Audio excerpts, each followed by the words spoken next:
ચાલો, સૌથી પહેલાં માહિતીના બે પ્રકાર પડે, એક અવર્ગીકૃત માહિતી અને બીજી વર્ગીકૃત માહિતી. બરાબર. અવર્ગીકૃત માહિતી એટલે જેને હજુ કંઈ કર્યું નહીં મળે, ખાલી માહિતી મેળવેલી છે, જેને છૂટા પ્રાપ્તાંક બી કહેવાય, જેમાં 1 2 3 4 5 6 7 8 બસ એવા આંકડા મળેલા હોય ને તેને અવર્ગીકૃત માહિતી કહેવાય. પછી એને વર્ગીકરણ કરીને વર્ગીકૃત માહિતીમાં ફેરવવામાં આવે. એ વર્ગીકૃત માહિતીના પાછા બે પ્રકાર પડે, એક અસતત ને બીજું સતત. અસતત માહિતી એટલે આ પ્રકારની, જેની અંદર ચલ અને આવૃત્તિ બંને હોય. બરાબર. એટલે કે 1 2 3 4 ને એફ આવૃત્તિ 2 4 2 6 એવી રીતના કંઈક બી. આ ખાલી બનાવેલું ઉદાહરણ છે. પછી આવે બીજી સતત માહિતી. સતત માહિતી એટલે જેની અંદર વર્ગો હોય, પણ વર્ગોની અંદર પાછા બે પ્રકારના વર્ગો, નિવારક વર્ગો અને અનિવારક વર્ગો. નિવારક એટલે કે જે એકની ઉધ્વ સીમા અને બીજાની અધઃ સીમા બંને સરખી હોય તો નિવારક, અને એકની અધઃ સીમા અને બીજાની ઉધ્વ સીમા જો બંને જુદી જુદી હોય તો એ અનિવારક. આટલા પ્રકારની માહિતી હોય. એ બધી માહિતીમાં આપણે બધી વસ્તુ શીખીએ. સૌથી પહેલાં મેં અહીંયા હેડિંગ આપી દેતો છે મધ્યક. બરાબર. આખા વિડીયોમાં પહેલાં તો મધ્યક શીખી લે, પછી મધ્યસ્થ અને પછી બહુલક. તો સૌથી પહેલાં મધ્યકની વાત કરીએ. મધ્યક એટલે x બાર. સૌથી પહેલાં આ જે અવર્ગીકૃત માહિતી છે તેના માટેનું સૂત્ર છે x બાર બરાબર સિગ્મા એક્સના છેદમાં n. પછી જેટલામાં તમારા આવૃત્તિ આવી જાય બધા માટે સેમ સૂત્ર, x બાર બરાબર સિગ્મા fxના છેદમાં n. આ બધી પરિસ્થિતિ માટે આ જ સૂત્ર, અને આ નોર્મલ પરિસ્થિતિ એટલે કે અવર્ગીકૃત માહિતી માટે આ સૂત્ર. સિગ્મા એટલે બધાનો સરવાળો, એક્સનો સરવાળો કરું 4 5 6 7 8 9 ને 1 10. બરાબર. n એટલે અહીંયા કેટલા આંકડાઓ છે તે 4 આંકડા, એટલે કે n બરાબર 4 અને સિગ્મા એક્સ બરાબર 10, એટલે x બાર બરાબર સિગ્મા એક્સના છેદમાં n 10ના છેદમાં 4. પછી જે જવાબ આવે તે. આ થઈ ગયું તમારું અવર્ગીકૃત માહિતી માટેનું x બાર. હવે બધા માટે બેઝિક શીખવાડી દેમ આવડી જાય તેવું જ છે. સિગ્મા fxની જરૂર છે. હવે બધા જેટલા બી બચે બધા માટે આ જ સૂત્ર, સિગ્મા fxના છેદમાં n. તો f અને x બંને માહિતી આપી છે, બંનેનો ગુણાકાર કરવો એટલે fx મળી જાય. બરાબર. xf લખો, fx લખો, બંને સરખું જ. અને એટલે આ fx મળશે, એનું ટોટલ મારવાનું એટલે સિગ્મા fx. fx એટલે 2 1 2, 4 2 8, 3 2 6, 6 ચોક 24, ને પછી આ બધાનો સરવાળો કરવાનો, જેમ કે 24 ને 36 ને 10 40. અને એટલે આ થઈ ગયું સિગ્મા fx. અને nની વાત કરીએ, અહીંયા જે છે અવર્ગીકૃત માહિતી તેમાં n આ 1 2 3 4 એમ આંકડા ગણીને, પણ જ્યારે આની અંદરના nની વાત કરીએ તો fનો સરવાળો એટલે સિગ્મા f અથવા તો n. આ તમારું n એટલે કે 6 4 10 ને 4 14, એટલે અહીંયા 14. તો અહીંયા જો મેં સૂત્ર મૂકું, x બાર બરાબર સિગ્મા fxના છેદમાં n એટલે 40ના છેદમાં 14. પછી જે જવાબ આવે તે. બરાબર. ફાસ્ટ લાગે તો કંઈ નહીં, પાછું પૂછી લેજો. ચાલો, એના પછી વાત કરીએ નિવારક. હવે નિવારક માહિતી માટે અહીંયા તો તમારા પાસે x હતું, પણ અહીંયા x વર્ગોમાં આપેલું છે. તો પાછું x શોધવા માટે મધ્ય કિંમત શોધવાની. મધ્ય કિંમત એટલે આ બંનેનો સરવાળો ભાગ્યા 2, 0 + 5 5, 5 ભાગ્યા 2 એટલે 2.5. પછી 5 + 10 15, 15 ભાગ્યા 2 એટલે 7.5, 10 + 15 25, 25 ભાગ્યા 2 એટલે 12.5 કે સમથિંગ થાય. ઓકે, 12.5. બરાબર. હવે આ x મળી ગયું, f છે, પાછું એ જ ખાનું બનાવી દેવાનું fxનું, એનું ટોટલ મારવાનું, પાછું સૂત્રમાં કિંમત મૂકી દેવાની, અને n માટે આનો સરવાળો. બરાબર. પછી આવી જવાનું અનિવારક પર. અનિવારક માટે બી સેમ કન્ડિશન. પહેલાં તમારે x શોધવાનું, મધ્ય કિંમત એટલે 0 + 4 ભાગ્યા 2 એટલે 2 આવી જવાના, 5 ને 9 14, 14 ભાગ્યા 2 એટલે 7, પછી 10 ને 10 24, 24 એટલે 12 આવી જવાના. બસ મધ્ય કિંમત શોધવાની, બંનેનો સરવાળો ભાગ્યા 2. પાછું fx મળી ગયું, નવું ખાનું બનાવો, fx ટોટલ મારો, પછી સૂત્રમાં કિંમત મૂકો, n માટે તમારું આ. બરાબર. એટલે આ થયું નોર્મલ પરિસ્થિતિ.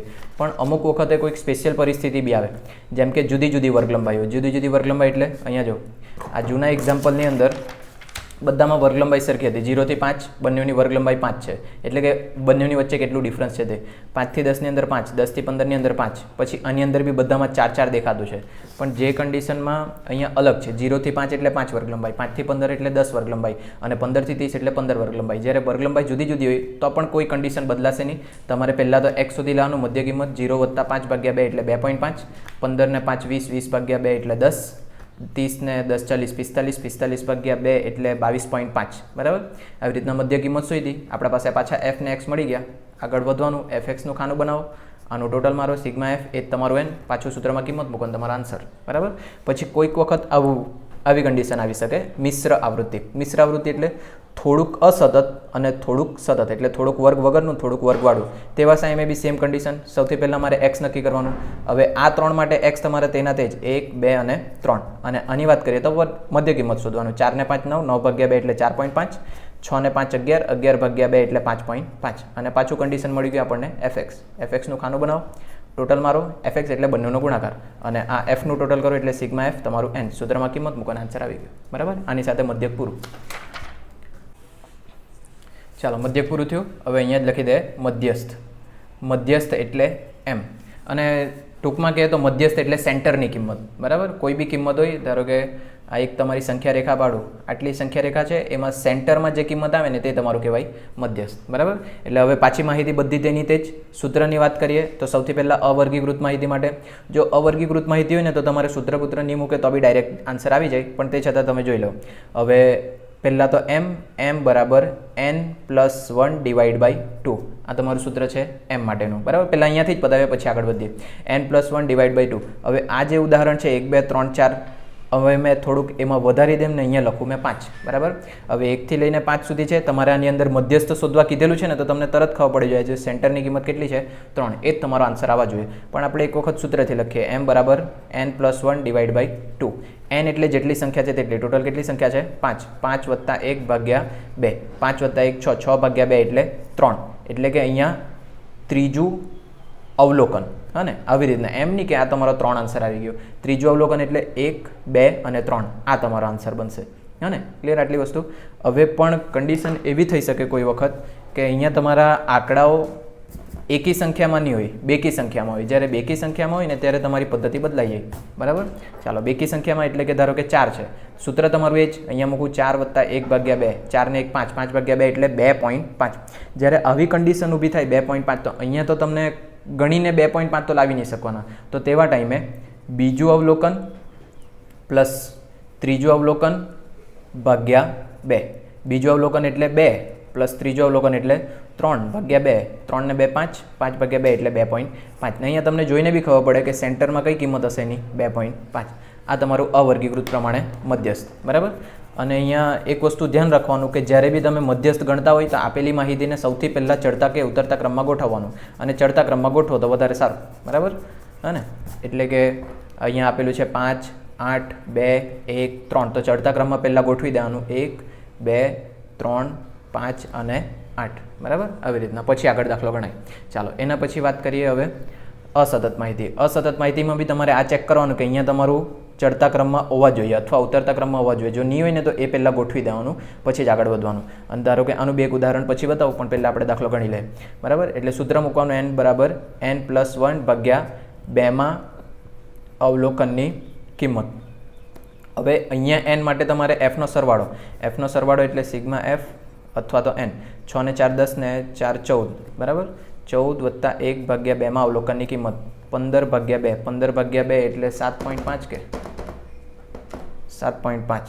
બરાબર, 7.5 અવલોકનની કિંમત. હવે આ જે 7.5 છે તમને અહીંયા આંકડો નહીં દેખાય, તેના માટે તમારે એક હજુ ખાનું બનાવવા પડશે, સંચય આવૃત્તિ એટલે CF. સંચય આવૃત્તિ CFમાં ખાલી fનો સરવાળો.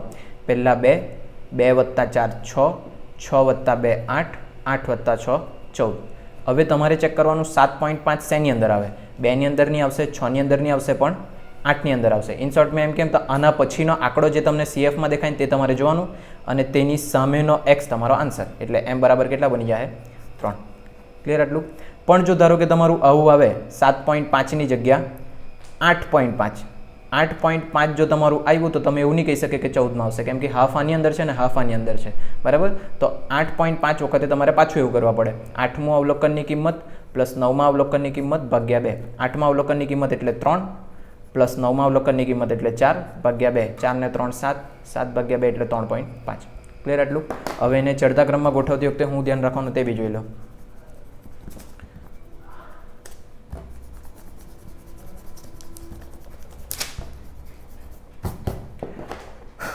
ધારો કે આ x અને f છે.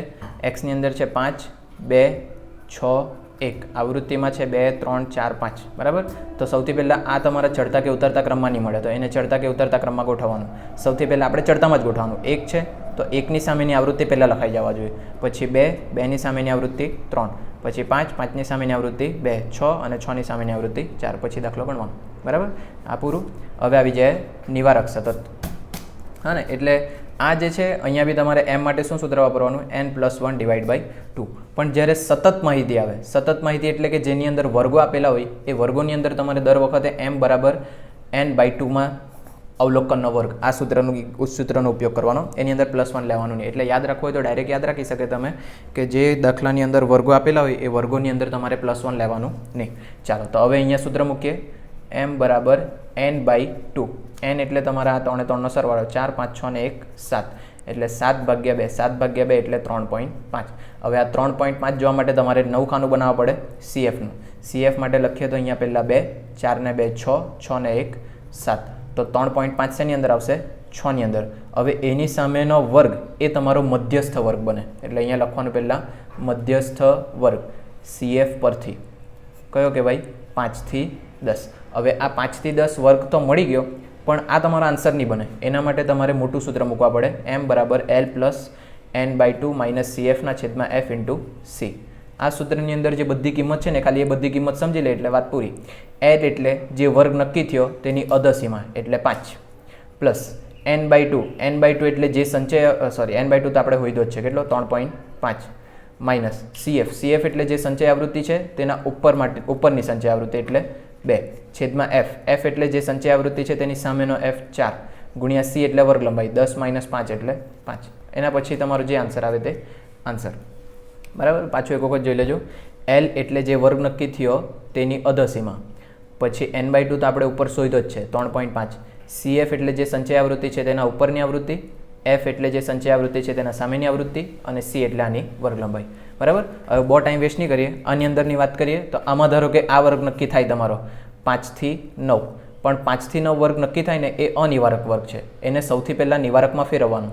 નિવારકમાં ફેરવવા માટે અધસીમામાંથી 0.5 માઇનસ કરવાનું અને ઉધ્વ સીમામાં 0.5 પ્લસ કરવાનું. બરાબર, આ એક શોર્ટકટ છે, વાસ્તવમાં આવી રીતના નહીં ગણાય. જો જરૂર હોય તો મેસેજ કરજો, કરાવી દેવા. 5માંથી 0.5 જાય એટલે 4.5 અને 9માં 0.5 પ્લસ થાય એટલે 9.5. એટલે હવે તમારે જે દાખલો ગણવાનો તે આ વર્ગ પ્રમાણે ગણવાનો. તો આ વર્ગ પ્રમાણે ગણે તમારો તો L નક્કી થાય 4.5 અને C નક્કી થશે 5. અને જો તમે આ વર્ગ પ્રમાણે ગણે તો L તમારો નક્કી થાય 5 અને C તમારો નક્કી થાય 4, જે ખોટું કહેવાય. બરાબર, એટલે આ તમારું સાચું. હવે પેલી બે કન્ડિશનની વાત કરી લે. આ બે કન્ડિશનમાં આપણે તો વર્ગ નક્કી કરીએ એટલે આ કન્ડિશનમાં મધ્યસ્થને કોઈ ફરક પડે નહીં. તમે દાખલો ગણશો કન્ટિન્યુ એ જ આન્સર આવશે. અને આની વાત કરીએ આમાં બી કોઈ ફરક નહીં પડે. કેમ નહીં ફરક? ધારો કે CF પરથી તમારો વર્ગ અહીંયાવાળો નક્કી થાય તો એનો સામેનો જવાબ 2 એ ડાયરેક્ટ આન્સર બની જાય. પણ જો અહીંયાથી કોઈ વર્ગ નક્કી થયો તો તેની સામેનો જે વર્ગ છે તેના માટે મોટું સૂત્ર મૂકવાનું અને આની સાથે મધ્યસ્થ ભૂલ. જો મધ્યસ્થની જેમ જ ચતુર્થક, દશાંશક અને શતાંશક આવે. બહુલક બી આમ જ શીખી લે. પહેલાં આની વાત કરી લે. મધ્યસ્થ એટલે એમ જે તમારી માહિતીના 2 સરખા ભાગ કરે, એટલે સેન્ટરમાં આવે તમારા. આ તમારા 2 ભાગ કરે મધ્યસ્થ. ચતુર્થક જે છે તે માહિતીના ટોટલ 4 ભાગ કરે, 1 2 3 અને 4. પણ જે તમારા ચતુર્થક આવે તે Q1 Q2 અને Q3. ચતુર્થક હોય તમારા 3 પણ માહિતીના 4 સરખા ભાગ કરે. મધ્યસ્થ એક હોય જે તમારી માહિતીના 2 સરખા ભાગ કરે. અને આટલું તો ભાન પડવા જોઈએ કે આ 50% ભાગ ને આ 50% ભાગ, આ બધા 25% ભાગ, કેમ કે ટોટલ તમારી 100% વસ્તુ હોય. અને એટલે Q1 Q2 અને Q3. પછી દશાંશકની વાત કરીએ તો એ માહિતીના ટોટલ 10 સરખા ભાગ કરે, પણ એ તમારા આવે 9. D1 D2 D3 D4 એવી કરીને D9 સુધી આવે. તમારા ટોટલ 9 દશાંશક હોય અને એ માહિતીના 10 સરખા ભાગ કરે ને એક ભાગ 10%નો હોય. અને તેવી જ રીતના શતાંશક એટલે કે P જે તમારો 1 થી સ્ટાર્ટ થાય, P1 P2 એમ કરીને P99 સુધી આવે અને ટોટલ 99 શતાંશક હોય જે માહિતીના 100 સરખા ભાગ કરે અને એક ભાગ તમારો 1%નો હોય. બરાબર, એટલે જો મેં તમને એમ કેમ તો તમે એમ શોધે તો માહિતીનો કેટલા ટકા ભાગ શોધતા છે? 50%. પછી જો Q2 શોધે તમે તો બી તમે 50% શોધતા છે. પછી D5 શોધે તો બી 50% શોધતા છે. P50 શોધે તો બી 50% શોધતા છે. પણ બીજી રીતના જોઈએ આપણે તો Q1 એટલે 25%, Q3 એટલે 75%. બરાબર, પછી D6 એટલે 60% અને P70 એટલે 70%. આવી રીતના તમે જેટલા બી કોમ્બિનેશન બનાવે બધા તમારા બનશે. અને આની વાત કરીએ ચતુર્થક, દશાંશક ને શતાંશક. આ જેમ તમે મધ્યસ્થ ગણે તેવી જ રીતના ચતુર્થક, દશાંશક, શતાંશક ગણવાનું. પણ તમે અહીંયા સૂત્રમાં શું મૂકે? n+1/2. અહીંયા /4, અહીંયા /10, અહીંયા /100. કેમ કે આ માહિતીના 4 સરખા ભાગ કરે. મધ્યસ્થ 2 સરખા ભાગ કરે એટલે છેદમાં 2 આવે. ચતુર્થક 4 ભાગ કરે એટલે છેદમાં 4 આવે. દશાંશક 10 ભાગ કરે એટલે 10 આવે. શતાંશક 100 ભાગ કરે એટલે છેદમાં 100 આવે. બરાબર, આટલી થયું. અને સેમ કન્ડિશન, જ્યારે વર્ગો આપેલા હોય ત્યારે +1 નહીં લેવાનું, વર્ગો નહીં આપેલા હોય ત્યારે +1 લેવાનું, બધી વસ્તુ સેમ, ચડતા ક્રમમાં પહેલાં ગોઠવવાની બધું. પણ એક કન્ડિશનમાં મેં તમને 2 કન્ડિશન એવી કીધેલી જ્યારે તમારે શું કરવા પડે, ધારો કે 2.5 આવ્યા તો બીજું અવલોકન પ્લસ ત્રીજું અવલોકન ભાગ્યા 2. આ શેના માટે? મધ્યસ્થ માટે. પણ જે બાકીના છે ચતુર્થક, દશાંશક ને શતાંશક, તેના માટે ધારો કે આવું આવે 2.5, તો સૌથી પહેલાં તમારે લખવાનું બીજું અવલોકન પ્લસ પોઈન્ટ પછી જેટલા આંકડા છે તે 0.5 કૌંસમાં ત્રીજું અવલોકન માઇનસ બીજું અવલોકન. આવું કરવાનું શેના માટે? દશાંશક, ચતુર્થક અને શતાંશક માટે. બરાબર, નહીં ખબર પડે મેસેજ કરીને પૂછજો. અને હવે આપણે જ ગણીએ બહુલક. ચાલો અહીંયા વાત કરીએ હવે બહુલકની. હવે બહુલકની વાત કરીએ તો સૌથી પહેલાં બહુલક એટલે એમો. બહુલક એટલે કે માહિતીની અંદર જે સૌથી વધારે વખત રિપીટ થતી માહિતી છે તે તમારો બહુલક. અહીંયા વાત કરીએ પહેલાં અવર્ગીકૃત માહિતી માટે એમો શોધવાનું. એના માટે કોઈ ગણતરી નહીં મળે, ખાલી જાતે જોવાનું ને નક્કી કરી દેવાનું. આ અવર્ગીકૃત માહિતી છે 1, 2, 3, 4. ધારો કે મેં આના હજુ આંકડા વધારું 2, 2, 6, 2, 1, 2, 1. તો આમાં સૌથી વધારે વખત રિપીટ થતું છે 2, એટલે તમારો એમઓ બરાબર 2. અને આ પૂરું. બરાબર, એના પછી આવી જાય અસતત માહિતી. અસતત માહિતી બી એકદમ સિમ્પલ. આમાં સૌથી મોટી આવૃત્તિ શોધવાની. આખામાં સૌથી મોટી આવૃત્તિ કેટલી છે? 6. તો એની સામેનો જે x છે તે તમારો જવાબ, એટલે એમઓ બરાબર કેટલા? 4. સાદી સિમ્પલ પતી ગયું. હવે આ બાજુ આવી જાઓ. જ્યારે વર્ગો આપેલા હોય ને તો વર્ગો માટેના તમારા સૂત્ર છે. સૂત્રની વાત કરીએ તો એમઓ બરાબર L + FM - F1 છેદમાં 2FM - F1 - F2 × C. આ તમારું સૂત્ર છે જ્યારે વર્ગો આપેલા હોય ત્યારે. તો સૌથી પહેલાં તો તમારે ચેક કરવાનું સૌથી મોટામાં મોટી આવૃત્તિ. મોટામાં મોટી આવૃત્તિ 4, એટલે બહુલકીય વર્ગ તમારો નક્કી થાય 5 થી 10. તો અહીંયા મેં લખી દેમ બહુલકીય વર્ગ બરાબર 5 થી 10. કેમ બહુલકીય વર્ગ 5 થી 10? કેમ કે સૌથી મોટામાં મોટી આવૃત્તિ 4 છે એટલે. હવે આમાં નક્કી થયું તો બધી કિંમત નક્કી કરવાની. કિંમત નક્કી કરવામાં કઈ ધાડ નહીં મારવાની. અહીંયા મેં લખું F1, એની ઉપર લખું F1, એની નીચે લખું F2. જે આવૃત્તિ મોટામાં મોટી તે FM, એની ઉપર F1, એની નીચે F2. બરાબર, આટલું નક્કી થયું. હવે કિંમત જો મારે મૂકવી હોય L માટે મેં તમને કીધેલું અધસીમાં જે વર્ગ નક્કી થાય તેની, એટલે અહીંયા 5 વત્તા FM એટલે 4 માઇનસ F1 એટલે 2 છેદમાં 2FM એટલે 2 લખું પહેલાં, FM એટલે પાછા 4 માઇનસ F1 એટલે 2 માઇનસ F2 એટલે 1 ગુણ્યા C એટલે વર્ગ લંબાઈ. આ બંનેની વર્ગ લંબાઈ કાઢીએ તો 5 અને પછી જે આન્સર આવે તે તમારો આન્સર. બરાબર, સેમ કન્ડિશન અહીંયાની વાત કરીએ. મોટામાં મોટી આવૃત્તિ 4 છે એટલે એની સામેનો વર્ગ 5 થી 9 એ તમારો બહુલકીય વર્ગ. આ વર્ગ નક્કી થાય પણ કેવો છે? અનિવારક. તો અનિવારકને સૌથી પહેલાં નિવારકમાં ફેરવવા પડે. અને મેં અહીંયા જેમ તમને કીધું 5 માંથી 0.5 બાદ કરો અને 9 માં 0.5 પ્લસ કરો એટલે 4.5 થી 9.5 આ તમારો વર્ગ અને બાકી બધું સેમ. બરાબર, પણ જે આવે આ સ્પેશિયલ કન્ડિશન. હવે સ્પેશિયલ કન્ડિશન જ્યારે આ સ્પેશિયલ આના માટે જ છે જ્યારે વર્ગ લંબાઈ તમારી જુદી જુદી હોય, મિશ્ર આવૃત્તિ હોય, અથવા તો કોઈ વખત આવી બી કન્ડિશન બની કે જો તમારા મોટામાં મોટી આવૃત્તિ એક વખત નહીં હોય 2 વખત હોય, તો એવા માટે તમારે સૂત્ર વાપરવા પડે એમઓ બરાબર આસાદિત સૂત્ર કહી જેને 3m - 2x બાર. એટલે કે તમારે એમઓ શોધવા માટે બંને વસ્તુ શોધવા પડશે, મધ્યસ્થ અને x બાર. તો મધ્યસ્થ શોધવા માટે આગળ જેટલી બી રીત કીધી તેમાંથી કોઈ બી રીત આવી શકે. x બાર માટે આગળ જે રીત કીધી તે એ બંનેનો આન્સર મળે પછી આની અંદર આન્સર મૂકવાનો અને તમારો જવાબ આવી જાય.